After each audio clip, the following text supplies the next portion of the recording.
qué lugar visitaste que te puso los pelos de punta? Investigué un incendio fatal en medio de la nada, en medio del bosque. Esta casa estaba tan adentrada en el bosque que me llevó una eternidad volver por un camino de tierra. Me detuve frente a la casa y, por supuesto, estaba tapiada. Pero la casa es enorme y vieja. Me dio escalofrío solo de verla. La puerta principal estaba tapiada con un trozo que no tenía, así que tuve que trepar por una ventana trasera que la familia había dejado abierta. En cuanto puse un pie en casa, sentí que todo estaba mal. No debería estar allí. No debería andar por ahí. Y desde luego que no debería tomar fotos. Era esa sensación de cuando alguien está enfadado contigo y la más mínima cosa lo enfurece, así que te quedas sentado en silencio esperando que se olvide de tu existencia para poder hacer lo tuyo. Pero estaba allí para hacer un trabajo, así que empecé a hacer mi recorrido y a tomar fotos. Era claramente un incendio provocado y el hombre que murió había sido asesinado por su nieto.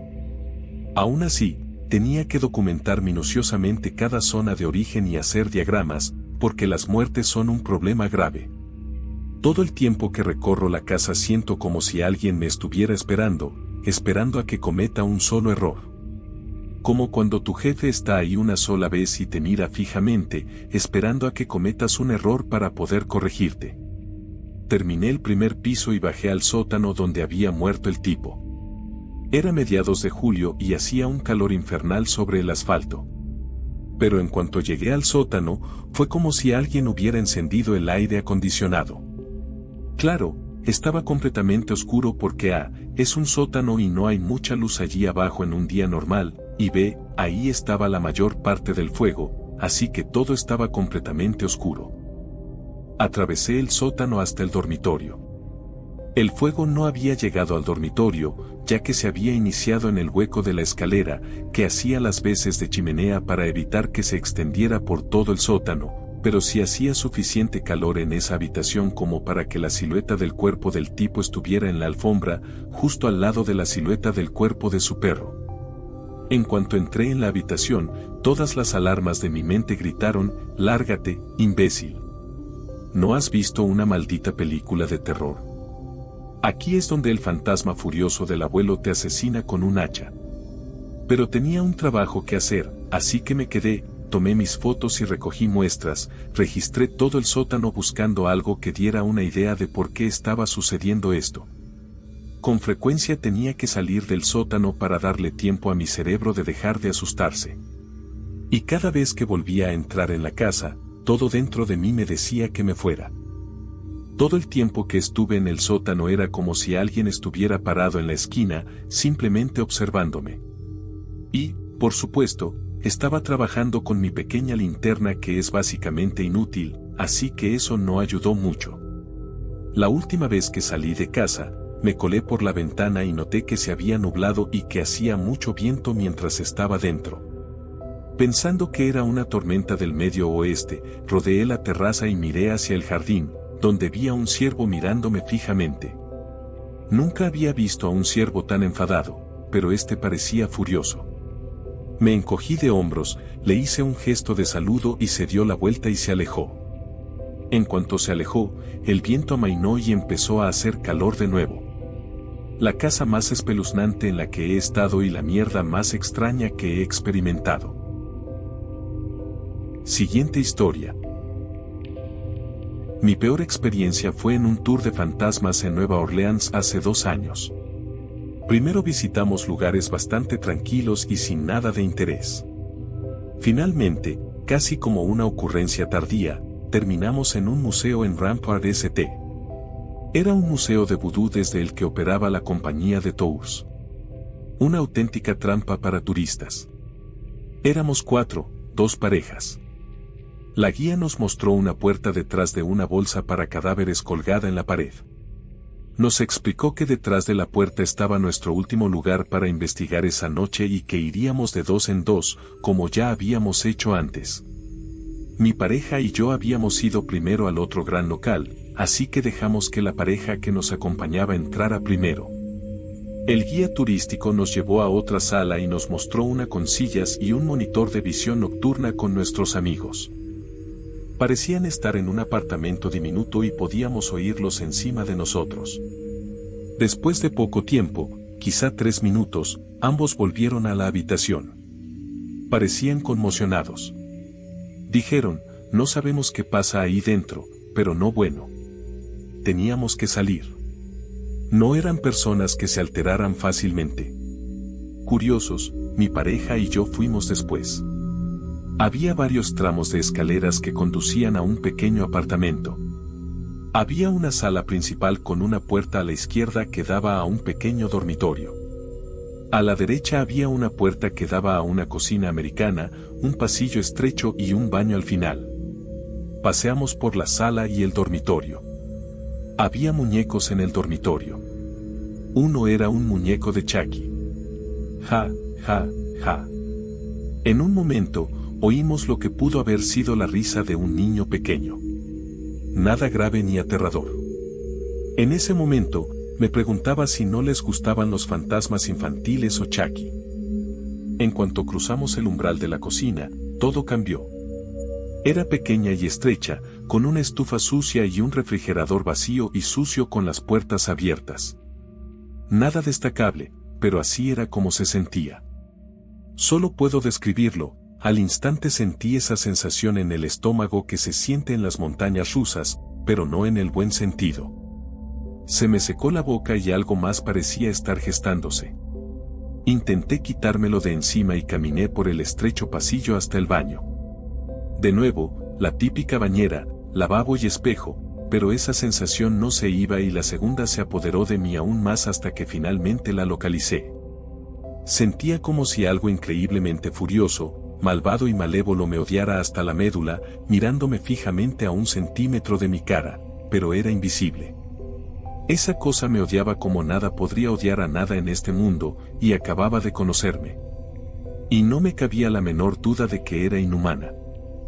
No recuerdo si le dije a mi pareja que quería irme o si salí corriendo sola. La verdad es que no recuerdo haber bajado las escaleras de vuelta al museo. Solo recuerdo estar en una silla, hiperventilando, helada de miedo. El guía turístico no parecía afectado. Dije, ¿qué demonios hay en esa cocina?, casi sollozando. Ella dijo, un poco insulsamente, a él tampoco le gustó mucho. Y luego nos lo contó. Esto era lo que se conoce como la casa del asesinato de Rampart Street. Una pareja que se conoció durante el huracán Katrina vivía allí. Se llamaban Zach y Addie. Eran camareros muy conocidos del barrio francés. Se peleaban de vez en cuando, pero al parecer nada demasiado serio. Una noche, de repente, Zach estranguló a Addie y luego desmembró su cadáver en la bañera. La cocinó en la estufa y luego guardó el resto en el refrigerador, incluyendo la cabeza. Escribió una nota de suicidio, se fue de fiesta el fin de semana y, para rematar, saltó del tejado del Hotel Omni. Siguiente historia. Las bóvedas subterráneas bajo Edimburgo, de lejos. Hice un estudio de campo sobre literatura gótica en el Reino Unido en 2013 y participamos en uno de los recorridos a pie que te llevan hasta allí. La sala de entrada me hizo sentir inmediatamente incómodo, casi desconsolado, y tan pronto como el guía nos dijo que los instrumentos de tortura en vitrinas en las paredes se usaban en personas, supe exactamente por qué. Al bajar a las habitaciones, el guía nos contó muchas historias de sus momentos espeluznantes y los de sus compatriotas allí. Pero solo contaré lo que viví, no los rumores. Un poco de historia. Gran parte del Edimburgo actual, sobre la superficie, se construyó sobre estos pasajes subterráneos, originalmente construidos para albergar tiendas y otros usos. Sin embargo, estaban hechos de piedra caliza, una piedra muy porosa, y en un clima tan húmedo, rápidamente se volvieron inhabitables. Se transformaron en barrios marginales, burdeles y bares. Mientras caminaba por el pasillo principal, oí arañazos en las paredes a mis espaldas. No había nadie entre las paredes que pudiera haber hecho ese ruido. No era como el rasguño de un roedor, sino como el de unas uñas al ser arrastradas. Nos llevaron a una habitación y el guía preguntó si alguien olía algo. Una chica y yo nos pusimos de pie, en un grupo de unas 20. Ambas olíamos a humo de leña. Luego nos dijo que se había declarado un incendio en un barrio marginal y que más de 20 personas habían muerto. Algunas de las otras habitaciones me causaron sensaciones muy incómodas que coincidían con las historias que contaban, sensaciones que nunca había experimentado, ni siquiera en otros lugares aterradores. En una habitación sentí como si me estuvieran sacando el útero con un gancho, solo para enterarme de que allí se practicaban abortos clandestinos. Finalmente, una chica totalmente escéptica, que se había estado riendo durante todo el tour, se acercó a nosotros en el bar esa misma noche. Ella y yo habíamos estado pasando el rato el día anterior y estábamos muy orgullosas de nuestros preciosos suéteres escoceses de lana con puños largos que habíamos comprado y que llevábamos puestos. Al volver al hostal, se encontró con largos arañazos en las muñecas y los tobillos que habían quedado cubiertos por el suéter y los calcetines, que, como podrán imaginar, no estaban allí antes de que nos adentráramos en la oscuridad. Siguiente historia. Cuando estaba en el instituto, era un reto popular ir a la casa de muñecas. La casa de muñecas era una casita en el patio lateral de una casa normal en un barrio cerca del instituto. Estaba rodeada de estatuas de ángeles iluminadas, tantas que no se podía caminar sobre el césped y había que pisar los adoquines dispuestos formando un sendero. Estaba increíblemente bien construida, como una versión a escala de una casa normal. Incluso tenía un pequeño aire acondicionado. Los dueños nunca la cerraban con llave, así que se podía entrar directamente por la puerta principal. Al principio parecía normal, solo pequeña. Tenía alfombra y una escalera que subía a un segundo piso diminuto. El aire se sentía viciado y silencioso. Entonces los verías. Docenas de muñecas, todas posando en pequeños sofás, de pie junto a mesas diminutas, solo muñecas, de 1 metro de altura y congeladas como si las acabaras de pillar haciendo algo que no debían. Era escalofriante, e incluso después de ver esas cosas raras, tenías que volver a pasar junto a todas las estatuas de ángeles. Quizás los dueños lo construyeron para sus nietos o algo así, pero no me gusta. Siguiente historia. Cuando estaba en la universidad, imaginaba que la zona sería como una novela de Stephen King. La universidad estaba rodeada de campos de maíz, y las casas que la rodeaban siempre parecían abandonadas. Nunca vi gente caminando ni viviendo en esas casas. Mis amigos de entonces eran un poco alborotadores y les gustaba explorar. Nos enteramos de que había una casa abandonada cerca. Así que querían explorarla, y yo prefería evitarla. Yo era la voz de la razón con estos chicos, y si era una película de terror, lo más probable era que yo muriera primero o segundo. Llegamos a la casa y no había puerta principal. Mis amigos entraron y lo revisaron todo. Subimos por una escalera muy estrecha, y la primera habitación estaba vacía, pero por todas las paredes había recortes de revistas raros. Fotos de gente sonriendo, anuncios, cosas aburridas y genéricas. La siguiente habitación estaba llena de cascos de béisbol de niños. De esos duros. Tirados por el suelo. Estaba listo para irme después de ver eso. Salí a esperar a que bajaran. Estaba seguro de que alguien aparecería y nos gritaría o nos mataría. Finalmente salieron. Fuimos al patio trasero, y había una puerta de madera en la parte trasera de la casa.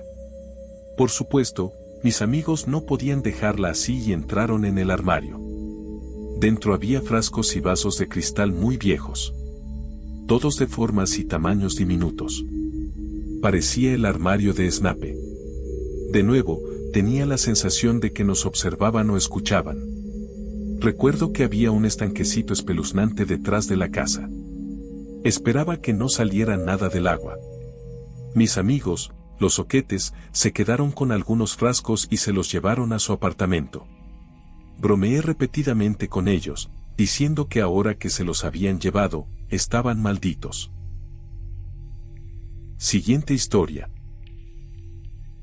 En la zona rural de Missouri, cuando estaba en la secundaria, había una vieja casa abandonada en un camino rural de la que todos habían oído rumores. El padre asesinó a toda su familia adentro y luego los metió en refrigeradores, o en los años 30, el hijo asesinaba a sus compañeros de clase cuando regresaban de la escuela.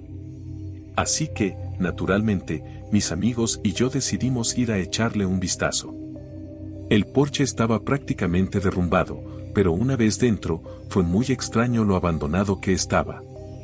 Había periódicos y cartas de los años 50, esto fue a principios de los 2000, y colchones con lo que parecía sangre vieja. La cocina tenía un refrigerador viejo, así que le tomé una foto.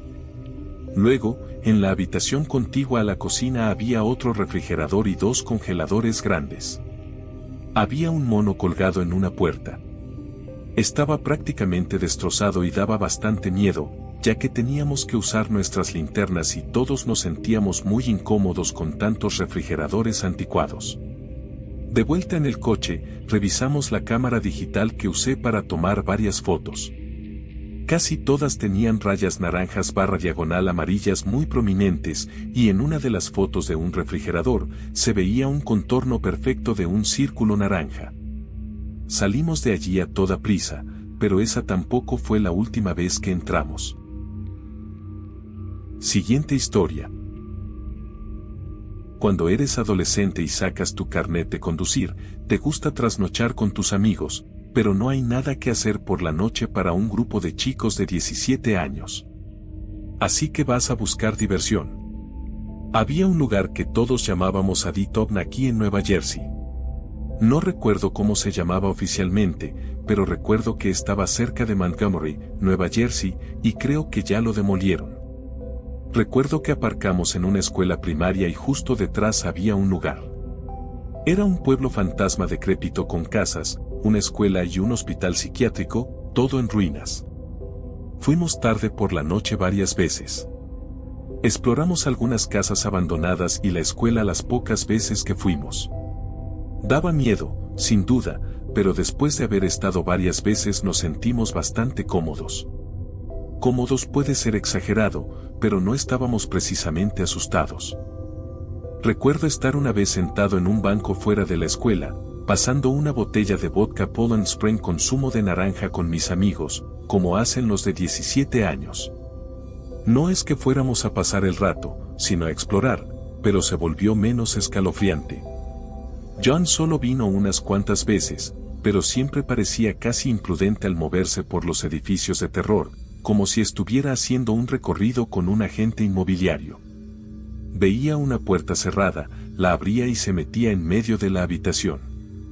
Si alguna vez has explorado edificios abandonados y espeluznantes, sabrás que uno tiende a moverse lentamente, asomándose por las esquinas y a través de puertas entreabiertas antes de seguir adelante.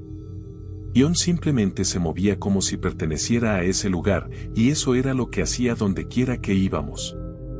Sin pavoneo, solo con comodidad y confianza. En nuestra 8ª o 9ª visita, John encontró una ventana en el sótano que daba al hospital psiquiátrico. Siempre era difícil entrar. Las puertas siempre estaban cerradas con llave y las ventanas tapiadas. Todos estábamos tranquilos explorando las casas y la escuela, pero el hospital psiquiátrico abandonado de Aditobn nos resultó un poco pesado. Pero no para John. Fue directo a la ventana, y cuando algunos le dijimos que no entrara, se quedó perplejo y preguntó por qué, y entró. Todos le hicimos caso, así que entramos tras él aunque no queríamos. Nuestras linternas y frontales nos mostraron un sótano típico, con tuberías por el techo y suelos de hormigón. Era una habitación grande, pero no había nada dentro, pero había una puerta. Por supuesto, John se acercó y la cruzó. Los otros 4 o 5, hace ya un tiempo, no lo recuerdo, nos quedamos paralizados, pero John gritó, «Vamos», y entramos. Estábamos en un pasillo larguísimo con suelo de hormigón y paredes de bloques de hormigón, iluminados solo por nuestras linternas. Al menos estábamos casi al final del pasillo y podíamos ver la pared a nuestras espaldas. En ese momento, empecé a asustarme mucho. Otro chico y yo dijimos que no queríamos bajar por ese pasillo. John dijo, ¿qué? ¿Crees que hay fantasmas aquí? Y yo dije que sí. John gritó pasillo abajo, si hay fantasmas aquí, no te metas con nosotros. Esto me cabreó muchísimo, y le pregunté qué demonios intentaba hacernos. Los otros chicos también estaban muy asustados, pero John se rió de nosotros, dijo que no había fantasmas y empezó a caminar por el pasillo. Estábamos cabreados y asustados, pero seguimos adelante porque, ¿quién quiere ser el primero en quejarse con 17 años y abandonando hospitales psiquiátricos abandonados y espeluznantes con sus amigos? Fue casi catártico llegar a la morgue, como cuando el monstruo de la película de terror finalmente aparece y es visible durante el resto de la película. Sí, percibí que este era un lugar extremadamente horrible, y que definitivamente no deberíamos estar allí, y que si un demonio me poseía o me arrancaba la garganta, sería en esta habitación. Pero al menos ya no tenía que preocuparme, este era el punto álgido. Nos quedamos quietos, e incluso John se quedó quieto un segundo, e iluminamos con nuestras linternas las viejas cámaras frigoríficas abandonadas de la morgue, donde se almacenaban los cuerpos.